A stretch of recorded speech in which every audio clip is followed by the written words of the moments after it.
Salve, salve! Está começando mais uma conversa periódica. Eu vou começar o programa de hoje comentando uma pesquisa histórica que eu fiz recentemente em que eu aprendi que o sal, pessoal, há muito tempo atrás, era utilizado para conservar os alimentos. Então, quem já foi num supermercado, já olhou um bacalhau, uma carne seca, sabe do que eu estou falando. Agora, há muito mais tempo atrás, na Roma antiga, o sal tinha um papel muito mais amplo. Por exemplo, o pagamento dos soldados era feito em sal. E acredite se quiser, é daí que vem o termo salário. É verdade.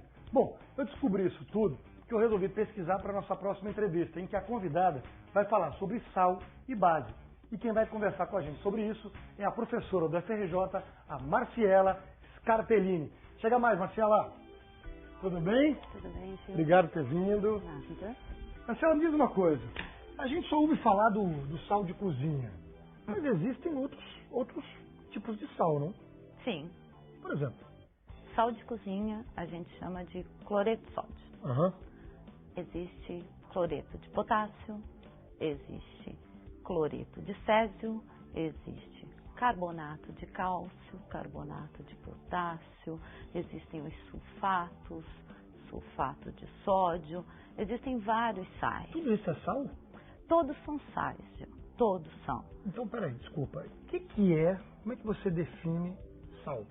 Uma definição simples, a mais simples que a gente tem de sal. Um sal é uma substância oriunda da reação entre um ácido e uma base. O sal é o produto de uma reação de neutralização entre um ácido e uma base. Então, eu quero ser um pouco mais específico. O que vem a ser base? Qual a definição de base? Me dá alguns exemplos disso. O conceito mais simples de base é o conceito que nós definimos como conceito de Arrhenius. Arrhenius definiu que uma base é uma substância que, quando colocada em água, então uma solução aquosa daquela substância, aumenta a concentração de íons hidróxido ou OH-. Toda substância em solução aquosa aumentar a concentração de hidroxila vai ser uma base de Arrhenius. Me dá exemplos assim de bases. Hidróxido de sódio, por exemplo. Todos os sais que eu te falei, cloreto de sódio, cloreto de cálcio, cloreto de bário, todos eles são provenientes de uma reação com uma base. Qual base? Hidróxido de sódio, hidróxido de bário, hidróxido de cálcio. Mas aí você falou uma coisa que é legal, assim, porque sempre os alunos, o pessoal sempre tem um pouco sempre se acaba se confundindo com as nomenclaturas e tal. Nesse caso da base me parece muito tranquilo, né? Que é sempre hidróxido e o nome de algum metal. Não necessariamente. Desses mais simples, sim. Hidróxido de sódio, hidróxido de cálcio. Quando nós temos os hidróxidos dos metais de transição, nós temos que levar em consideração o estado de oxidação desse metal. Então, se você tiver hidróxido de ferro, não basta você me dizer que você tem hidróxido de ferro, se você não me disser qual é o estado de oxidação que o ferro está. Então, eu tenho hidróxido de ferro 2 ou hidróxido ferroso e hidróxido de ferro 3 ou hidróxido férrico. Então, para metais de transição, você sim necessita de um pouquinho mais na nomenclatura, que é colocar para a pessoa que você está falando qual é o estado de oxidação do metal. Legal, Marcela. Agora eu queria te fazer uma pergunta mais de caráter pessoal, assim. Como é que você, Marcela, se descobriu, assim, interessada em química, se descobriu querendo mexer com esses conceitos todos? Não vale mentir não, hein? Não, né? Não posso. Sei, assim, eu sempre estudei muito. Então, no colégio eu sempre fui uma pessoa que gostava desse lado de biológicas e exatas, por assim dizer. E na decisão do vestibular eu decidi pela química, porque eu acreditava que era onde fosse me dar o melhor mercado de trabalho, porque eu tinha condições de indústria, universidade. Mas eu sempre me pensei mesmo, desde pequenininha, como cientista. Então eu gostava dessa ideia de que eu poderia estar num laboratório.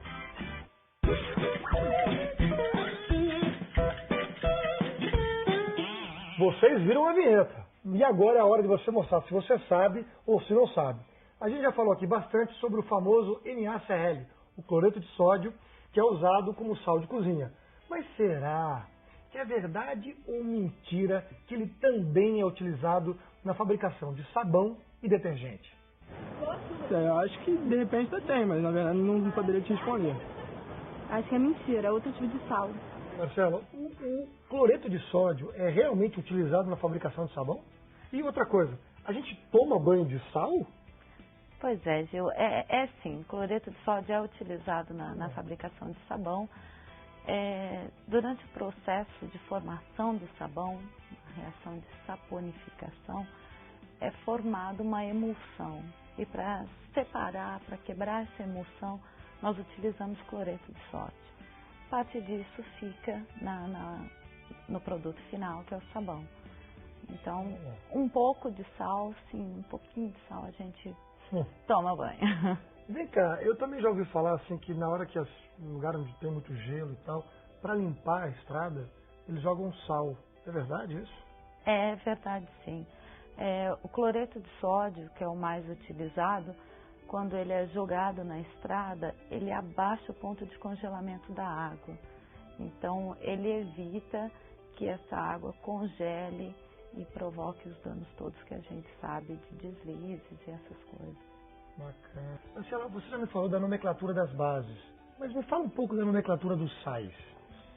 Sim, a nomenclatura de sal é uma nomenclatura relativamente fácil.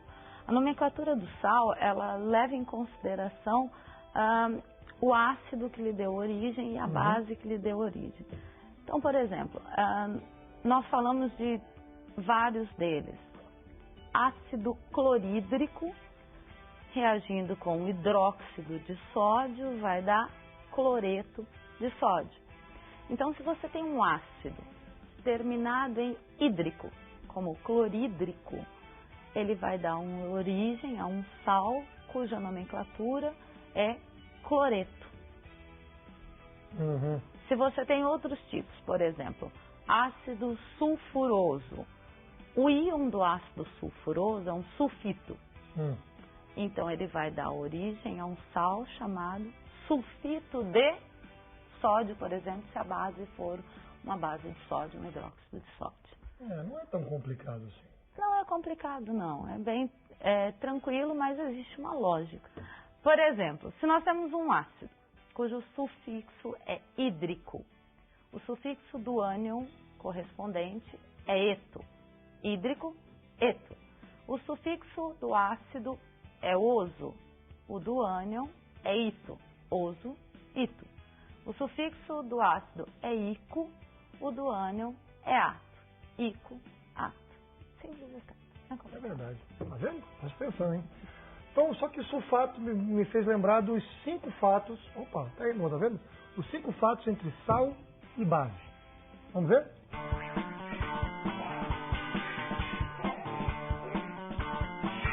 O carbonato de sódio, um sal, é usado na produção de vidro, sabia? Hidróxido de sódio, uma base mais conhecida como soda cáustica, é usada na indústria na fabricação de papel, tecidos, detergentes, alimentos e biodiesel. O carbonato de zinco também é uma substância danada de importante e é utilizada como reforçador de coloração na indústria de borracha e na produção de seda artificial.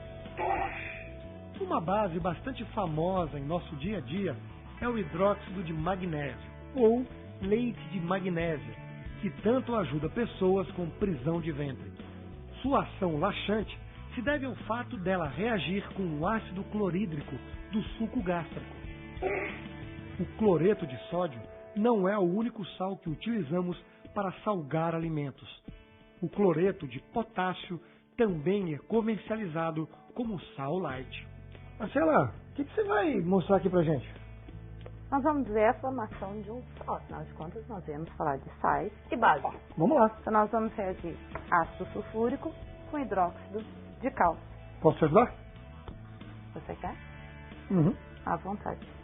Pode verter esse líquido neste becker. Você me diz a quantidade. Com cuidado, por favor. O que é isso aqui? Chega, tá bom, esse é ácido sulfúrico. Aham. Agora você pode verter esse aqui sobre aquele. O que é isso aqui? Isso é hidróxido de cálcio.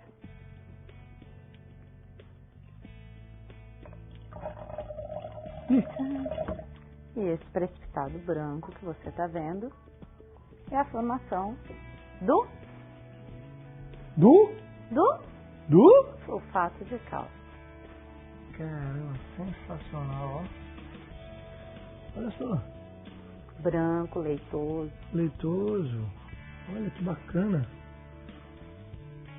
Muito legal, hein? Muito bacana. Bom, e para manter o nosso humor também lá em cima, vamos para mais uma dica da sessão ebulição.